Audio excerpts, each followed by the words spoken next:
보병이 명을 받은 대로 밤에 바울을 데리고 안디바드리에 이르러 이튿날 기병으로 바울을 호송하게 하고 영내로 돌아가니라.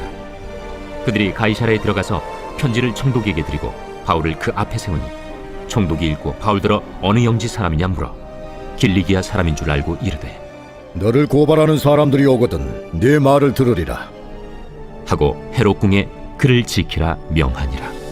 닷새 후에 대제사장 아나니아가 어떤 장로들과 한 변호사 더둘로와 함께 내려와서 총독 앞에서 바울을 고발하니라. 바울을 부르매 더둘로가 고발하여 이르되 벨릭스 각하여, 우리가 당신을 힘입어 태평을 누리고 또 이 민족이 당신의 선견으로 말미암아 여러 가지로 개선된 것을 우리가 어느 모양으로나 어느 곳에서나 크게 감사하나이다. 당신을 더 괴롭게 아니하려 하여 우리가 대강 여짜옵나니 관용하여 들으시기를 원하나이다. 우리가 보니 이 사람은 전염병 같은 자라. 천하에 흩어진 유대인을 다 소유하게 하는 자요 나사렛 이단의 우두머리라. 그가 또 성전을 더럽게 하려 함으로 우리가 잡아싸우니 당신이 친히 그를 신문하시면 우리가 고발하는 이 모든 일을 아실 수 있나이다. 유대인들도 이에 참가하여 이 말이 옳다 주장하니라. 천부장의 명령으로 바울은 벨리스 총독의 영내로 안전하게 도착을 합니다. 예루살렘에서 총독의 관저까지 약 60km 정도 되는 거리인데 하룻밤 사이에 이동한 것을 보면 천부장은 유대인들의 음모가 매우 위협적이라고 판단을 한 것 같습니다.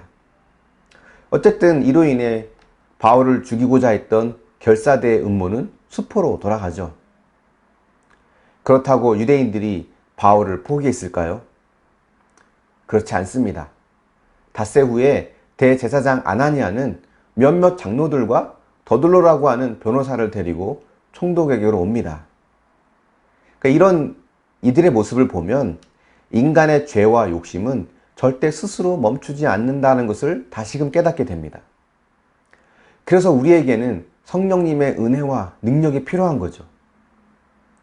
날마다 말씀을 묵상하면서 겸손하게 성령님의 도우심을 구하는 저와 여러분이 되었으면 좋겠습니다.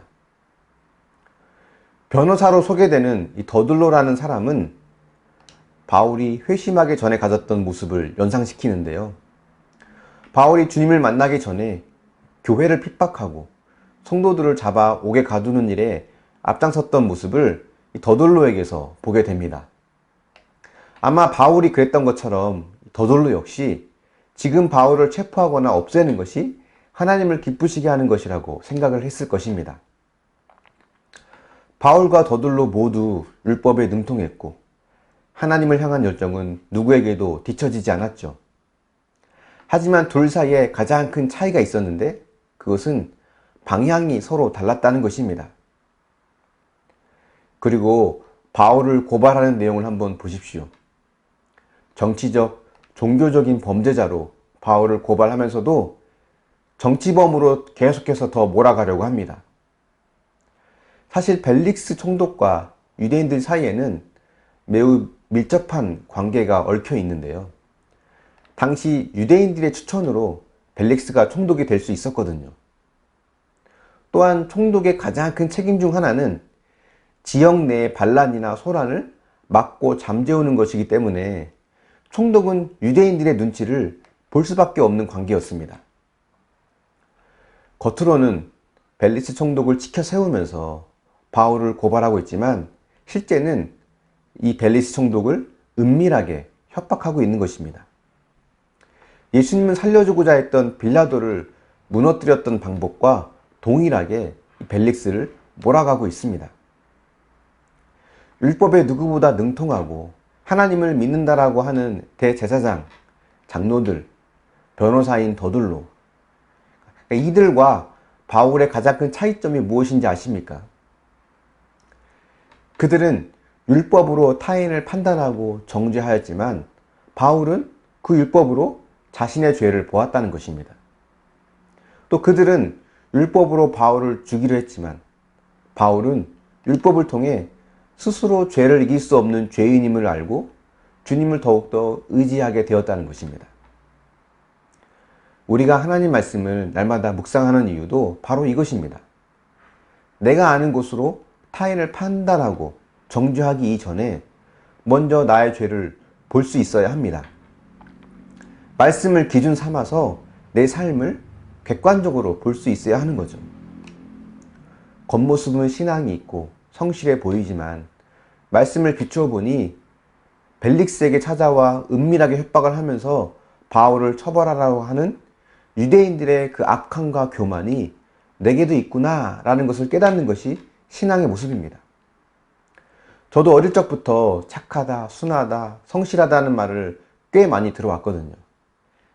그런데 말씀을 보고 묵상하다 보니까 끝까지 바울을 없애려고 포기하지 않는 이 유대인들처럼 제 안에도 내가 원하는 말을 끝까지 고집하는 완악함이 있다는 것을 보게 됩니다. 저와 여러분이 매일의 말씀 묵상을 통해 내 안에 대제사장의 모습, 더들로의 모습은 없는지 객관적으로 돌아보고 이런 모습을 아시면서도 나를 사랑하시는 하나님의 그 큰 은혜와 사랑을 또 경험할 수 있기를 축원합니다. 묵상해 보십시오. 말씀을 통해 내 죄가 아닌 가족이나 이웃, 타인의 죄를 보고 있습니까? 최근 말씀을 통해 발견하게 된 유대인들과 같은 내 모습은 무엇이 있습니까? 이런 나를 아시면서도 여전히 사랑하시는 하나님의 은혜를 경험하고 있습니까?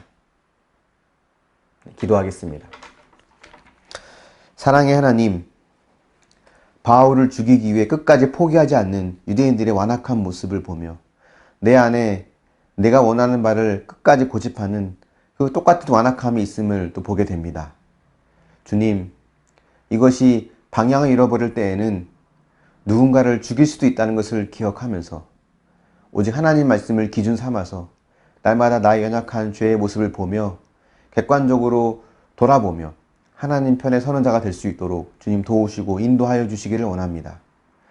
날마다 묵상하는 이유가 더 많은 것을 깨닫고 또 그것을 가지고 다른 사람을 판단하는 것이 아니라 먼저 나를 돌아보고 내 죄를 회개하기 위함임을 고백합니다.